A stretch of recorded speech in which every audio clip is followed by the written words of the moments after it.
So welcome to another Coaching Curiosity video. Doing as many of these as I can, kind of one a week at the moment, trying to grow the understanding of coaching and the role it plays, but also some of the hints and tips and things that get covered in coaching to try and give back a little bit. Appreciate all the feedback and the comments that I get via direct message. So it's Thanksgiving this week. As I'm recording this particular video, and I wanted to speak about, a bit about that and giving thanks in general. So in the USA, it's a big day. When I lived in San Francisco, way back when, working at McCann Erickson, and it was a kind of a huge thing kind of every year, and not only just had a couple of days off as well, which was always good, but giving thanks to the harvest and the blessings of the past year was kind of the history where it came from. And more people these days, in terms of giving thanks, are starting to do gratitude journaling. And I thought I'd talk a little bit about that because it does come up in kind of coaching. And it's the habit of reflecting on things that you're grateful for. There's the saying that you remember, like, count your blessings. And that's essentially kind of where some of the thinking around it comes from. So it's recording and reflecting on things you're grateful for, and effectively recording the good stuff. It basically helps build up resilience for negative situations when they kind of arrive.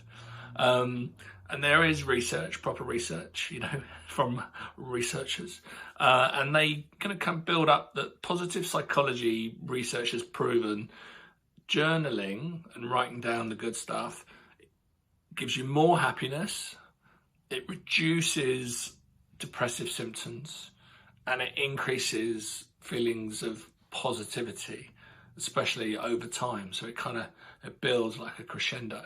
Now I do it. Now I'm coaching at Coach Face OVS. So I do it, but no, I don't do it all the time, but I've just got back into the habit of doing it.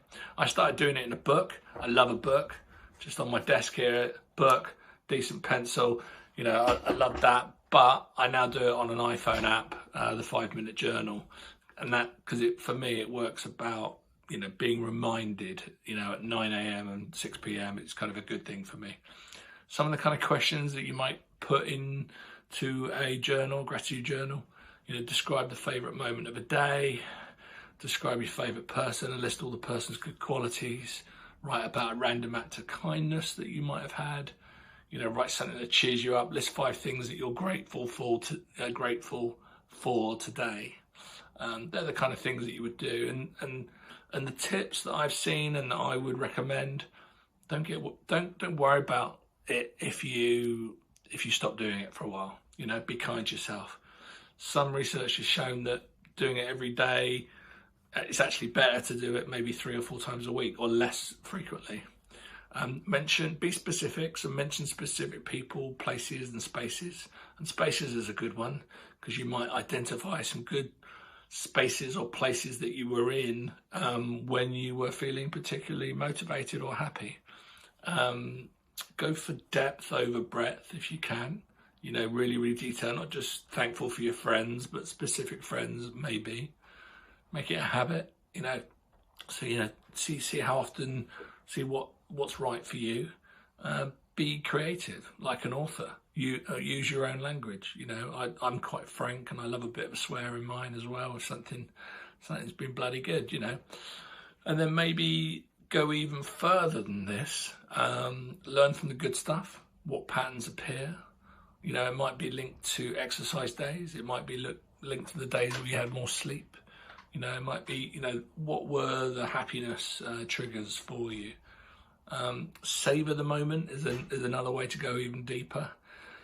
Some of these things that I talk about and these things some people might think are a bit woo-woo, but if you've experienced meditation and mindfulness, then I think you straight away will actually appreciate what the benefits of something like this could bring. And just go the extra mile today, maybe. Thank someone. Reach out and thank someone. Text them on LinkedIn, write them a recommendation or just send them a message. Even better, write a letter. Grace Blue thanked me for a webinar I did with a handwritten kind of letter recently, and it was amazing to get that in the post. I mean, who gets anything in the post other than bloody bills these days? So that's a little bit about giving thanks and the benefits of it to celebrate Thanksgiving this week. My pay it forwards, I do a pay it forward every week to thank, small businesses or businesses that could do with a bit of a push. First of all, I want to give some thanks. So I want to thank the 21 people that have done chemistry sessions with me this month. That's the most I've ever done in a month since starting my own practice. So thank you for them for getting on the dance floor and actually having a talk about what coaching can bring you. Thank you to Tamsin, who does my bookkeeping. She always goes beyond. She goes beyond her role and helps me and advises me in more than, kind of what I pay her for. So thank you to her. I'll put her details below if anyone needs a good bookkeeper.